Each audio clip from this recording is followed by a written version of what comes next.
चांद हमारे पृथ्वी का एकमात्र नेचुरल सैटेलाइट है और यह अर्थ को ऑर्बिट करते रहता है, जिसके कारण कभी यह पूरा गोल दिखाई देता है जिसे पूर्णिमा या फिर फुल मून कहते हैं, और कभी यह बिल्कुल भी दिखाई नहीं देता जिसे अमावस्या या फिर न्यू मून कहते हैं। और हम सबको यह पता है कि एक पूर्णिमा के बाद अगले पूर्णिमा के बीच 30 दिनों का डिफरेंस होता है, लेकिन न्यू मून, फुल मून के अलावा और भी कई सारे मून होते हैं।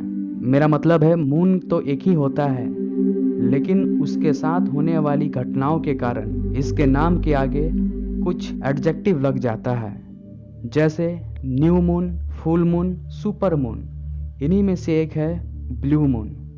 क्या आपको पता है ब्लू मून और मून ईयर किसे कहते हैं? दोस्तों, हमारे कैलेंडर के अनुसार एक महीने में एक पूर्णिमा होनी चाहिए, लेकिन जब एक महीने में 2 पूर्णिमाएं हों तो दूसरी पूर्णिमा के चंद्रमा को हम ब्लू मून कहेंगे, और ऐसी स्थिति हर 2 या 3 साल पर होती रहती है।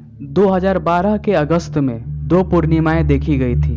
पहला 2 अगस्त 2012 को और दूसरा 31 अगस्त 2012 को। इनमें से दूसरी वाली पूर्णिमा यानी कि 31 अगस्त 2012 के चंद्रमा को ब्लू मून कहा गया था। और यदि किसी वर्ष में 2 या 2 से अधिक महीने में 2 पूर्णिमाएं हो तो उस वर्ष को हम मून ईयर कहेंगे।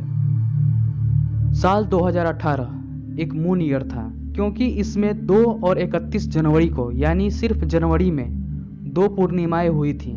2 और 31 मार्च यानी कि सिर्फ मार्च में 2 पूर्णिमाएं हुई थी।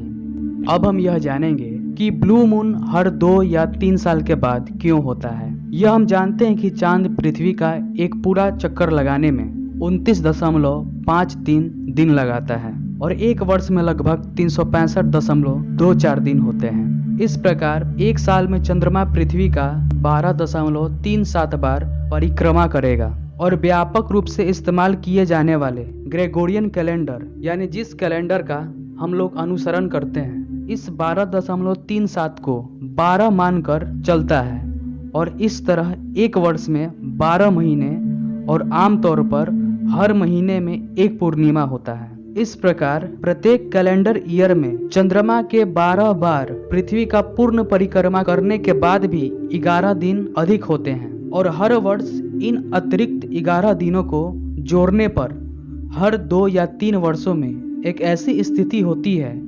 जिसमें एक एक्स्ट्रा पूर्णिमा हो जाता है, जिसको हम ब्लू मून कहते हैं। और इसीलिए ब्लू मून हर 2 या 3 साल के बाद होते रहता है। शब्द ब्लू मून का संबंध चंद्रमा के वास्तविक रंग से बिल्कुल भी नहीं है। इसका मतलब ये नहीं कि ब्लू मून के दिन चांद ब्लू दिखाई देगा, बल्कि ब्लू मून जनरली लाल, नारंगी, पीले या फिर सफ़ेद रंग का होता है।